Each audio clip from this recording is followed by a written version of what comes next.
We're going to be learning a lot about the Orlando Magic over the next month as we begin to see this team actually play basketball. So let's poke some holes in the balloon.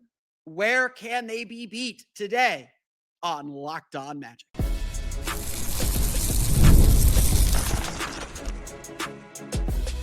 You are Locked On Magic, your daily Orlando Magic podcast, part of the Locked On Podcast Network, your team every day. And you are indeed Locked On Magic. Today is September 12th, 2025. My name is Phil Prosper-Reich. I'm the senior writer over at OrlandoMagicDaily.com, credentialed member of the Orlando Magic media since the 2012 season. On today's episode of Locked On Magic, we're going to start poking some holes in the balloon. Just stress test the balloon a little bit. We're going to talk about where the Magic might get beat, especially when we compare them to the teams the Magic will have to beat. We'll talk about where this team is going to have some weaknesses. We're going to dive a little bit into that today, coming up in just a moment. First, we want to thank you again for making Locked On Magic part of your day every day. No matter when you listen to us, whether it's first thing in the morning, whether it's right when we upload, we truly appreciate you making Locked On Magic part of your day every day. You can be one of our Orlando Magic dailies and listen 5 days a week. Get in the habit now, kids, because the season's here. We're 2 weeks away from training camp, 2 weeks away from media day. Get in that habit now and be in that habit all the way till June. It's all part of Locked On Podcast Network, your team every day.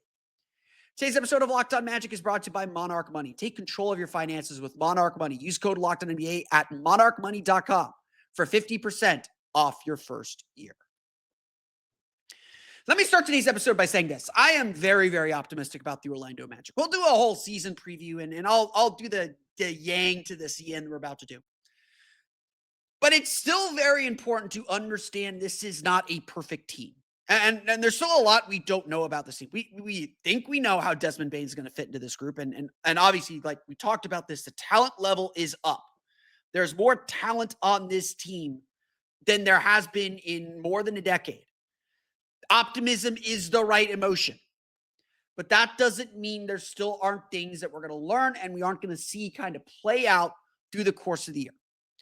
Especially when we think about how it's going to fit into how they play against those elite teams. It is not a small thing, but the Magic have struggled against the best teams in the league. And some of that, and even though they've had this stellar record against bad teams, and they've done a really good job kind of stacking that up, the fact of the matter is there is still a lot of work to do and a lot we don't know yet. And we're going to find out pretty quickly and pretty early. And I think the Magic are going to get off to a pretty good start. But we're going to find out in some early games just how the Magic stack up against their competition in the Eastern Conference. Now, let's lay down some ground rules, some base things here. I think it is safe to assume the Magic are going to have one of the best defenses in the league again. They were second in the league in defensive rating, and it wouldn't, they'll be about there again. There's no reason to think the Magic won't copy that. They're bringing Jalen Suggs back into the fold. They acquired Desmond Bane, who's a solid defender. Franz Wagner, in my opinion, is an all-defensive team-level defender. Wendell Carter is a solid defender. As long as they are still committed and bought in, defense is going to be a given. This team is going to be competitive. So even if some of the things I am describing do not go right, the Magic are going to be as good as they were last year, certainly as good as they were in 2024. We're looking at, again, we are looking at a baseline of 41 wins. If they win 41 wins, if they only win 41 games, something has gone wrong. Something that we didn't expect to has happened. This is a 50-win level team. So I want to be very, very careful about saying that before we dive into negatives and before you accuse me of being just overly negative. Having said that, when you look at a team like the Cleveland Cavaliers, they are following a newer trend around the league. And look, some of it is Evan Mobley's really good. Like he is really good. And is, I don't know how good. I don't know like what his ceiling is quite yet, but his defense is incredible. And if you look at the Magic matching up with the Cleveland Cavaliers, that two big lineup, which is something that we're seeing a little bit more of around the league, to me, that two big lineup is still something that concerns me. Now, the Magic And the Magic shouldn't feel comfortable against the Cavs. As comfortable as you can against them. They took them to 7 games 2 years ago. They're virtually the same rosters. I know they've added DeAndre Hunter. I know they've added Lonzo Ball. They're a better team than they were in 2024. Do not get me wrong on that. The Magic are a better team than they were in 2024 as well. But let's not forget, one of the big factors in that 7-game series was Jared Allen getting hurt in game 3 and leaving game 4 and not coming back for the rest of the series. Now, it's not that Cleveland was so good with both Allen and Mobley on the floor, but the bottom line was this. Evan, and again, you can go back into my archives. I said this was a key to the series. The Magic were going to have to attack the player that isn't Evan Mobley. Evan Mobley is such a good defender that you kind of assumed he would counteract one of the Magic's 2 big players in that series. And when Evan Mobley was out of that series, or not when Evan Mobley, when Jared Allen was out of that series and Evan Mobley had to slide more full-time to center, that opened things up for Paolo and Franz to have a really strong final 4 games of that series. Now, obviously, Evan Mobley made the crazy block in game 5 that probably, at the end of the day, won that series for Cleveland.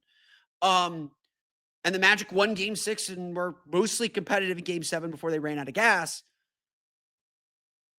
The presence of 2 bigs is still a factor. Now, it's not that the Magic can't counteract that. Goga Bitadze and Wendell Carter Jr. play with each other all the time, play together, not regularly, but they have in the past. And honestly, I would expect the Magic to try lineups with Wendell Carter and Goga Bitadze together when they can. Goga Bitadze is an extreme luxury. I've said this a million times. The Magic have to find ways to use him. But if you look around the Eastern Conference and you look around the league, teams are starting to try lineups with 2 centers a little bit more often. The New York Knicks with Mike Brown are likely to try a Mitchell Robinson, Karl Anthony Towns lineup. The Milwaukee Bucks are going to play Miles Turner and Giannis Antetokounmpo. Not that Giannis is a pure center. Those are 2 big guys who are traditional centers. So whereas the Magic's advantage is typically Paolo is quicker and faster than most 4s when you play, especially when you play small, and you have 2 6'10" guys that you kind of interchange on the perimeter. Now teams are just going to say, well, we're going to wall up and have only bigs on the floor, have these 2 centers on the floor, both of them potentially rim protectors, both of them potentially paint protectors. And especially against the Magic team that, we still don't know much about their shooting. And I think their shooting will be better, but we don't know much. Size is important. Now, there is this perception about the Magic among Magic fans that they're not a good rebounding team. They are a rebound by committee team. They don't have one dominant rebounder. Wendell Carter is going to get you 7-8 rebounds per game, but he isn't that 11, 12 rebound per game night guy. And I think a lot of people assume because his rebounding totals are low that the Magic aren't a good rebounding team. Statistically, that's not true. The Magic were one of the best rebounding teams in the league last year. I think they were 2nd or 3rd in the league in defensive rebound rate. They gobbled up rebounds, but they had everybody contribute to that. Cole Anthony is an exceptional rebounder for a guard. He's no longer on the team. Franz Wagner didn't get a ton of rebounds, but Paolo got his share of rebounds. Rebounding is a team sport for the Magic, but when you're facing teams with a little bit more size, they struggled with that against Houston, the best offensive rebounding team in the league. And Houston's a great example of a team that plays 2 centers fairly often with Alperen Şengün and Steven Adams. And then they have Jabari Smith in there and all that. This is a trend. I wouldn't say that it's set in. I wouldn't say that it's firm and it's okay, this is a thing everybody's doing. The Magic need to get in on it. But it's something they need to be prepared for. And I've said this a bunch, and I still think it's kind of true about this team. While they are a long, lengthy, athletic team, they're not a big team. Paolo and Franz are forwards. They're not centers. They're 6'10", but they don't always play like they're 6'10", especially around the basket on the glass. They got 3 solid centers, but not a lot of versatility, not a lot of just kind of behemoth big dudes. And so I think one of the concerns for the Orlando Magic and one of the concerns and one of the things that they have to be a little bit worried about is how are they going to measure up and how are they going to match up against size? And that's going to be important because the Cleveland Cavaliers aren't going anywhere, and they're not going to be going anywhere for a little while. Figuring out how to beat the Jared Allen, Evan Mobley lineups is going to be key to the Magic eventually reaching the NBA Finals. So what about spacing? Let's talk about the big advantage that the New York Knicks have on the Orlando Magic and why that's a big factor for a lot of their matchups. We'll get to that coming up here in just a moment. But first, today's episode of Locked On Magic is brought to you by our friends over at Monarch Money. Most people cannot name all their financial accounts or even what they're worth, whether it's 401ks, properties, or investments. And when you don't have the full picture, you can end up leaving money on the table. Nobody wants that. That's why there's Monarch Money. It's an all-in-one personal finance tool that brings your entire financial life together in one clean, easy-to-use interface on your laptop or your phone. Monarch is built for people with busy lives. If you put off organizing your finances, Monarch is for you. Monarch does the heavy lifting for you. You can link all your accounts in minutes, see clear data visuals, get smart categorization of your spending, and finally feel in control of your money without ever touching a spreadsheet. With Monarch, you can identify that you're not saving as much as you thought. Monarch helps you notice an inefficient investment allocation and discover forgotten 401ks from past jobs, getting everything in one spot. So helpful. Don't let financial opportunities slip through the cracks. Use code LOCKEDONNBA at monarchmoney.com in your browser for half off your first year. That's 50% off your first year at monarchmoney.com with code LOCKEDONNBA.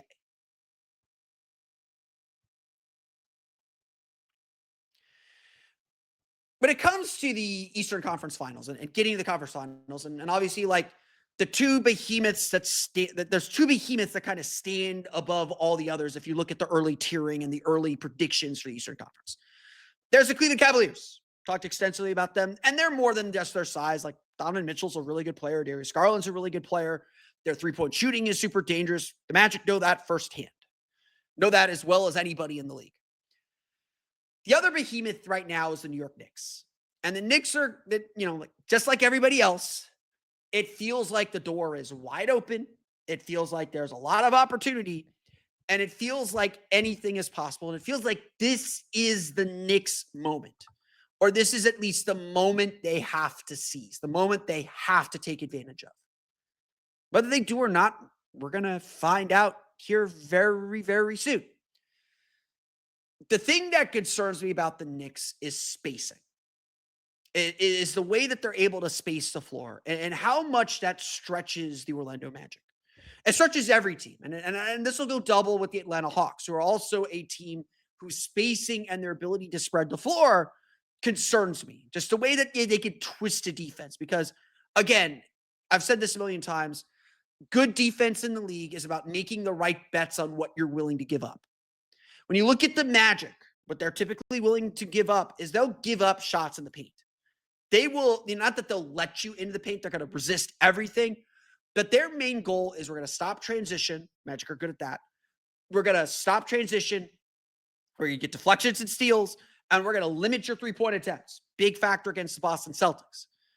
And when you look at that series against Boston, you saw how the Magic did it. They're comfortable switching 1 through 5. They will do a 1 through 5 switching package when they really want to stop threes and dare you to beat them one-on-one. Credit to the Boston Celtics. They beat them one-on-one. Jaylen Brown and Jason Tatum had this incredible shooting series from mid-range. And then the Celtics were able to supplement that enough with periods where the Magic were missing shots. Boston was able to get out in transition. That was the Magic's biggest fear in that series, was Boston getting out in transition and just draining threes on them. Trading misses for threes, where the Magic just did not have the firepower to get back up. What they wanted to do was turn that into an isolation series where Boston was, not getting three-pointers and having to rely on beating the Magic one-on-one. In the half court, the Magic did a really good job. I know the Magic lost that series and their defensive numbers weren't particularly good, but everybody came away from that series impressed with the Magic's half-court defense and saying, no, this Magic team defended Boston really well. They just didn't have enough on the offensive end to make up for it. The Knicks present this challenge especially because of Karl Anthony Towns. Unlike Kristaps Porzingis, who's now on the Atlanta Hawks and will also present huge challenges, Kristaps Porzingis didn't want to post up. Like, I couldn't understand it. The Magic discovered very quickly that they could switch Corey Joseph onto Kristaps Porzingis, and they weren't going to look to him in the post. And that allowed them to switch and limit the three-point shots the way that they did. Boston became a little bit beholden to their style, and the Magic used that against them. Certainly New York used that against them as well in the second round series when Boston shot really, really poorly from three. Boston couldn't adjust and couldn't change who they were. The Knicks have perhaps the best three-point shooting center in the league's history, and Karl-Anthony Towns. And when the Magic play five-out teams, whether it's the Heat, whether it's the Knicks, whether it's now the Hawks, that exposes a potential weakness in their defense. Yes, they have a lot of length, a lot of size, a lot of switchability, a lot of versatility. But at the end of the day, the easiest shot in the game is in the paint, is right near the basket. And as the Magic switch, they give up driving lanes, or they give up ways for players to seek out matchups that allow them to get to the paint. And because you're so scared of the three-point shooting, whether it's Mikal Bridges, Jalen Brunson, Karl-Anthony Towns, whether it's Trae Young, Jalen Johnson, not the best shooter in the world, Kristaps Porzingis, or whoever, you can't give help at the rim. And it's not like the Magic are an over-help team. They're not like New Orleans, which is a nail-help team. They're not like, they're very heavy on switching. They'll switch. They want to keep guys at the three-point line and just frustrate you with arms and disrupt your rhythm and disrupt your flow within your set. The Knicks, especially with a guy like Jalen Brunson, who's so good at breaking guys down one-on-one, the Knicks' advantage against Orlando is their ability to space the floor and just be a threat from three. Now, it's not like Josh Hart is some crazy good three-point shooter, but every player in that Knicks lineup is a danger from three. And look, this is not, every team has to deal with this. But Orlando is so good at limiting threes. New York is so good, or at least they were under Tom Thibodeau, so good at winning these extra possessions. And I think Mike Brown's going to do a really good job there too, but they're so good at winning these possessions. How the Magic are able to defend these five-out offenses, these offenses that really stretch you thin and stretch your ability to help get the low man over, like crash down in the paint, prevent shots at the paint. How they prevent those is going to be absolutely key in a series like that. And again, we're going to see how the Magic play. And the Magic are going to have a say about this because they're going to be able to stretch the floor a little bit better. Desmond Bane is a bigger three-point threat. If Wendell Carter is a consistent three-point threat, he's not going to be Karl-Anthony Towns good, but the Magic should be able to do more of these sets and create a little bit more of this space too. It's a problem that every team has to deal with. But there are certain ways to beat this Magic defense. And we'll talk about one coming up here in a minute. But stretching them out with five out and forcing them into switches and picking matchups and trying to beat them one-on-one and force help, that is a big way to frustrate an otherwise really strong defense. Now, there aren't many teams that are going to be able to stretch the Magic out like that. New York is one. Boston, when they're healthy, is one. I don't think Boston will be able to do it as well. I think Atlanta is a much more dangerous team this year. I think Atlanta's one. Chicago, to some extent, because they are able to hit threes, but we'll see. They made some personnel changes. Miami, I think Cleveland is certainly one. Cleveland is very good at stretching the floor, and Jared Allen isn't a three-point shooter, but they have four guys, and they can go small with Evan Mobley at the five and stretch the floor with 5 three-point shooters. Miami, I think, is a very dangerous team in that regard, even though Kel'el Ware and Bam Adebayo, another two-center lineup, they're not going to shoot threes. There are enough of these teams, and the Magic will find ways to figure it out. It's not like they can't defend it. But at the elite level, it could be something that derails them. I hinted at it before. The other way to beat this Orlando Magic defense, don't let them get set. We'll talk about transition points and how the Magic go about playing faster but limiting transition points. We'll get to that coming up here in just a moment.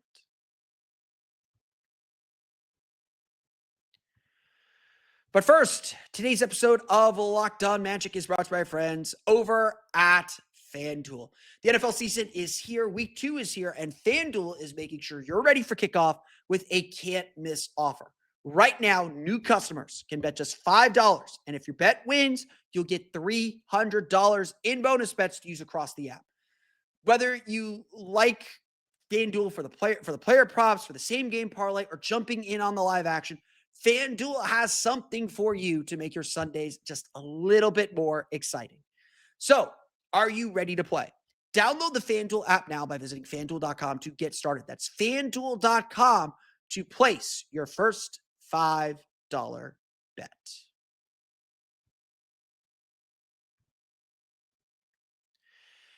The only other way to beat this Magic defense, and one of the things that you could maybe put a pin into this and let some air out of the balloon, is to not let the Magic get their defense set.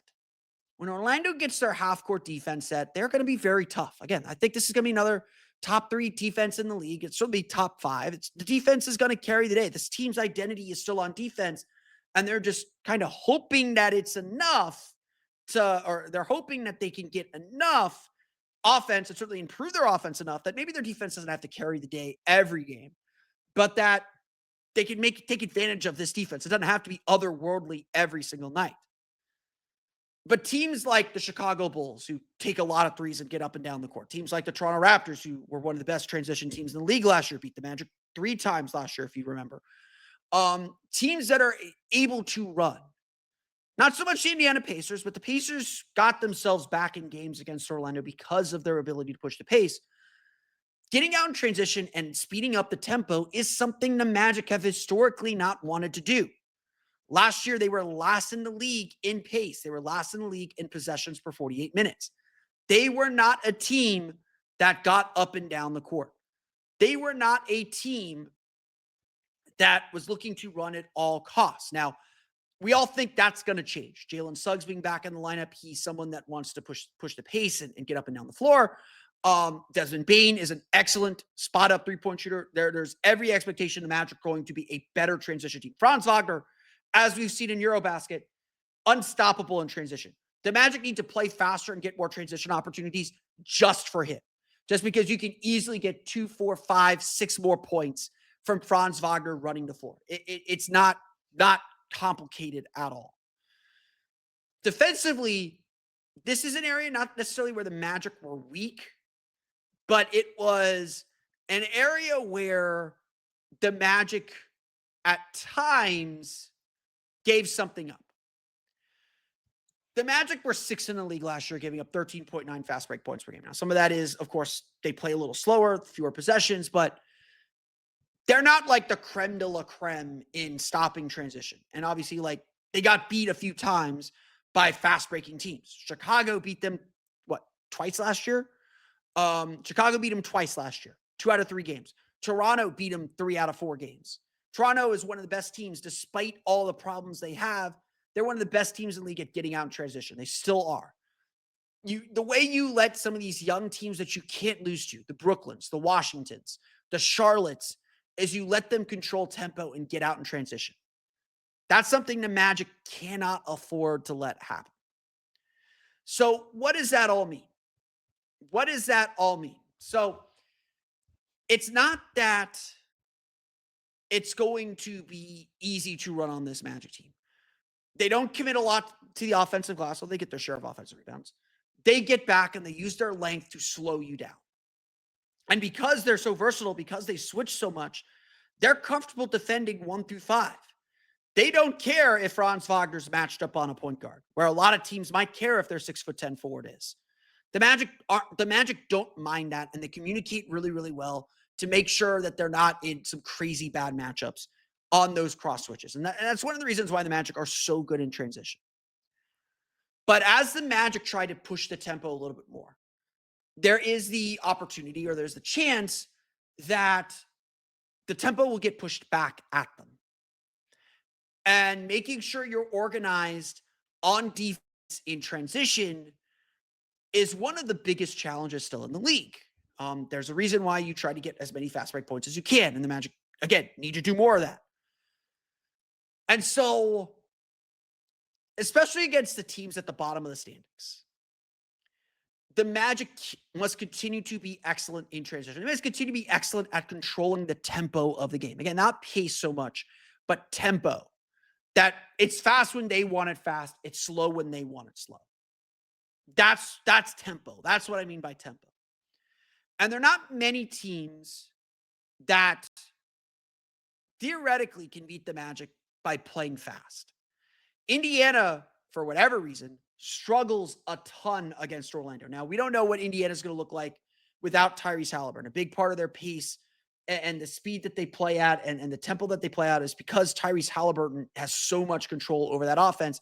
It's not the same with Andrew Nembhard. It's not the same with TJ McConnell. Now, I do think Indiana's going to still play pretty fast. I think they're going to keep their pace up. And so that's going to be a key matchup in that regard. But the top teams in the East, they're not going up and down the court. New York's not. Jalen Brunson's like Paolo, very isolation heavy. Like, I'm going to dribble the ball, air out of the ball guy. Same with Cade Cunningham. You know, Cleveland has their Cavalanches where they score a bunch of points, and a lot of those do come in transition, but they're very comfortable in the half court too. Milwaukee, like Giannis is a freight train in transition. Like they're going to try and run just through Giannis. But outside of Giannis, they don't have a ton of weapons you're super worried about. Detroit's a very slow it down team too. Really the teams to watch out for are the teams at the bottom. Like this is how the teams at the bottom are going to give the Magic some trouble. Now, again, I want to close and repeat this. We're talking about really fine margins here.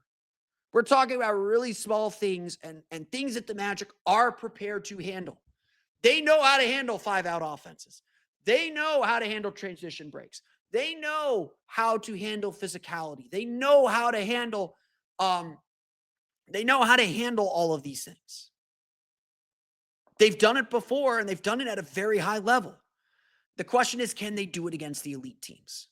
Can they do it against Cleveland and their size? Can they do it against New York and their ability to spread the ball? Can they do it against Boston, their three-point volume, against Detroit and their toughness, against Giannis and Milwaukee, against the Heat's versatility and their ability to switch back at them? These are the questions that linger heading into the season. And look, against probably 75% of this league, the Magic are going to be fine executing against those teams. But no offense to that 75%, that's not the 75% of the league we're worried about anymore. Right now, we're worried about how do the Magic beat the Knicks? How do the Magic beat the Cavs? How do the Magic beat the Wolves? How do the Magic beat the Nuggets? How do the Magic beat the Thunder? And the margin for error to beat those teams is very, very small. It is the smallest things that will determine whether the Magic are able to win and compete in those series. And those small things are the things we think we know right now, but we don't because we really haven't seen this team play yet. Patch up that balloon. Things are okay. We're going to be fine. The Magic are going to have a great season, but keep an eye out as we prepare for these big games coming up in the next few months. But that's going to do it for me today. I want to thank you all again for listening to today's episode of Locked On Magic. Of course, find me on Twitter at @PhilipRR_OMD and on Blue Sky at PhilipRR. You can subscribe to the podcast on Apple Podcasts, Stitcher, TuneIn, Himalaya, Google Play, Spotify, Odyssey, and all the fun places to download podcasts to your podcast-enabled listening device. You can also check us out on YouTube. Just search for Locked On Magic. For the latest on the Orlando Magic, be sure to check out OrlandoMagicDaily.com. You can find us on Twitter at OMagicDaily. And for even more Orlando Magic content, be sure to check out my Patreon page, the Orlando Magic Hub, at patreon.com/Orlando Magic Hub, doing the newsletter style now, coming out with a new post every Monday through Friday around noon. So definitely check that out. And as always, thank you for your support. Now that you're done listening to Locked On Magic, get ready for the Locked On NBA Top 100 because it is here, voted on by the NBA hosts of the Locked On Podcast Network. Our Top 100 was formed by experts that cover these teams and players every day. Find the full list on Locked On Sports Today on YouTube or wherever you get your podcasts. Don't miss my reaction. That was on the episode 2 days ago. It was Wednesday's episode or Tuesday's episode. Wednesday's episode. Tuesday, we did the episode with Kuka Heel of Locked On Pistons, talking about Paolo, Banchero, and Cade Cunningham. Wednesday's episode, we did the top 100. So you got 2 episodes on the top 100 on my feed. Go check that out on YouTube or wherever you download podcasts. That's going to do it for me today, though. I want to thank you all again for listening to today's episode of Locked On Magic. We will be back Sunday to talk about Eurobasket, to put a bow on Eurobasket, wrap it up as Germany plays Finland on Friday, 10 a.m. Eastern time. Maybe have already happened by the time you listen to this. In the semifinals, and then the bronze medal game and gold medal game on Sunday. So we'll get at least 2 more games with Team Germany here at Eurobasket. We'll be back Sunday to put a bow on Eurobasket and start the countdown to training camp 2 weeks from Monday. But that's going to do it for me today. I want to thank you all again for listening to today's episode of Locked On Magic for Orlando Magic Daily and Locked On Magic. This has been Philip Rossman-Reich. We'll see you all again next time for another episode of Locked On Magic.